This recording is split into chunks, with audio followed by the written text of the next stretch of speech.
Have you ever felt like you were making your own choices, like you were the captain of your ship, the master of your fate? Yet deep down, you sense something else is quietly pulling the strings. What if I told you that there are invisible forces shaping every thought you have, every emotion you feel, and every action you take? These forces are not mystical in the sense of magic, but they are deeply mysterious. They operate below the surface of your awareness, like deep ocean currents guiding the movement of the waves above. Psychologists call them unconscious influences. Philosophers call them hidden determinants, and ancient mystics spoke of them as the unseen threads of destiny. Today we will peel back the curtain and reveal how these invisible forces work, how they've been guiding your life without you even knowing, and most importantly, how you can take back control. From the moment you were born, your mind began absorbing patterns, not consciously but instinctively.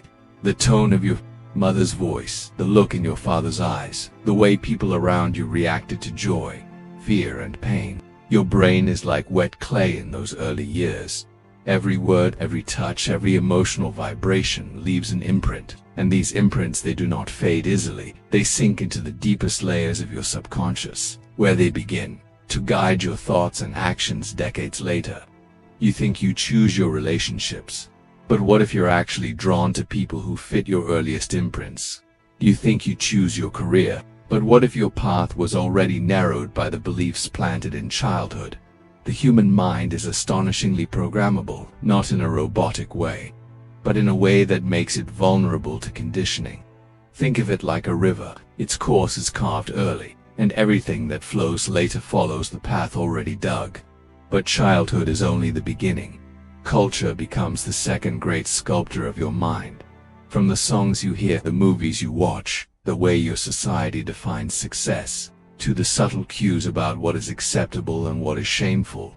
These cultural forces wrap around your mind like invisible vines. They are so omnipresent that you mistake them for truth, when in reality they are just one version of reality, a version crafted by history, power, and collective belief.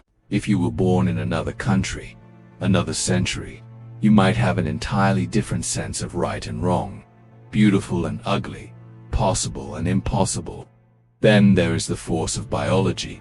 Your nervous system is a delicate network, shaped by millions of years of evolution.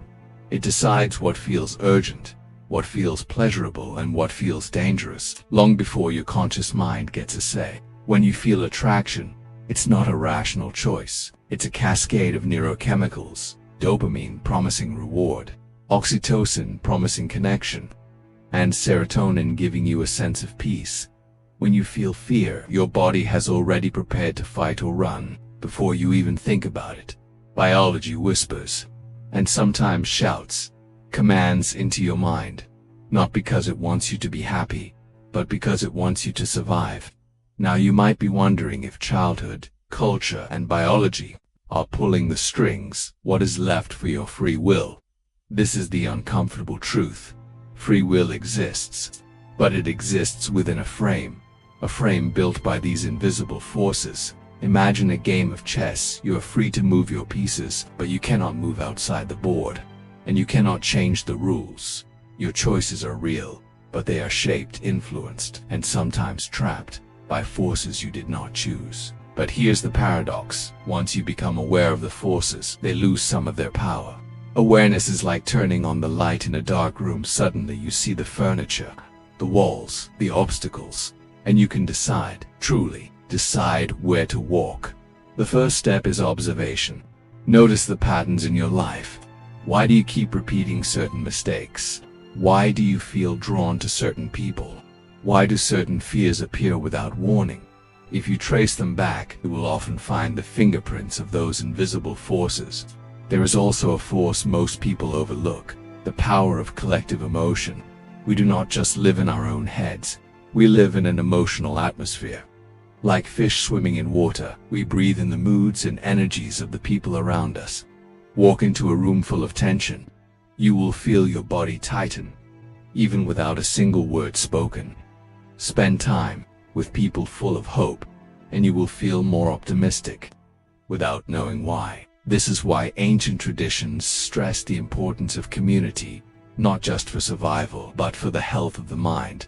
So we have these layers of influence: childhood, culture, biology, and the emotional climate around us.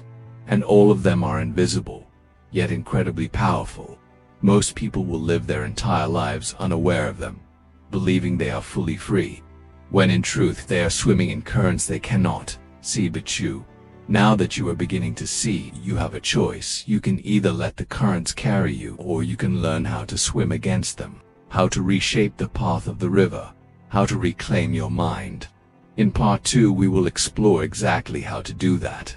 The tools, the strategies, and the mindset shifts that allow you to break free from the invisible forces controlling your life. What if I told you that even your deepest desires might not be truly yours? Think about the things you want in life, the job you dream of, the house you imagine, the way you define success. How much of that came from you, and how much was quietly placed there by culture, marketing, and social conditioning? We live in a constant stream of messages telling us what to value. From the moment we are children, we absorb stories from TV, from family, from school, from peers. These stories create an invisible framework in our mind, a silent set of rules telling us what is good and what is bad, what is worthy and what is failure. The invisible force here is cultural programming. It's not just about obvious things like fashion trends or popular slang. It shapes the way you measure your self-worth. It shapes the very definition of happiness in your mind.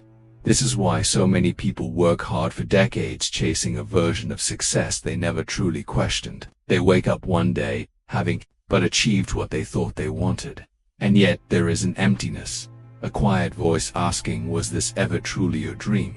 Here's the unsettling truth: your brain is a sponge, and it will absorb the beliefs of whatever environment you place it in. If you grow up in a society that values material wealth above all else, you will likely measure your worth in money. If you grow up in a community that values service and compassion, you might measure your worth in how much you help others. But what happens when you never stop to question it? You live an inherited life, a life designed by others, and you might never even realize it. There's another invisible force that operates on a deeper level: your unconscious mind. While your conscious thoughts are like the captain of a ship, your unconscious mind is the ocean beneath it. It holds your memories, your fears, your habits, and your hidden beliefs. And here's the tricky part: your unconscious mind drives most of your decisions. Neuroscience suggests that by the time you think you've made a decision, your unconscious mind has already chosen. It's lightning fast. It works through patterns shaped by your past experiences. This means that your present reality is often a replay of your past. You keep meeting the same kind of people, facing the same challenges, making the same mistakes, not because fate is cruel, but because your unconscious mind is trying to confirm what it already believes about the world.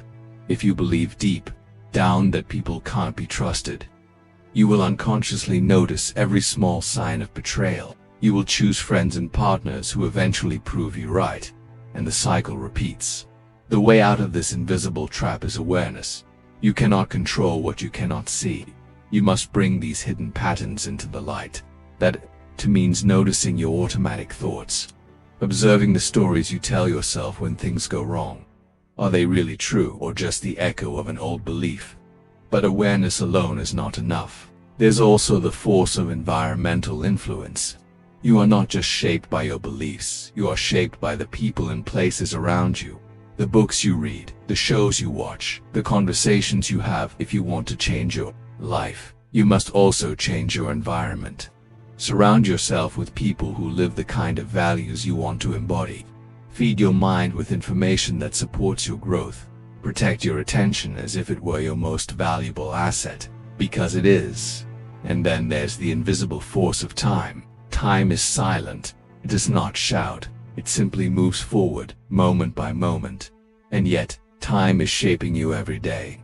Your habits, no matter how small, compound with time. A single choice to procrastinate doesn't ruin you, but repeated over weeks, months, years, it reshapes your life.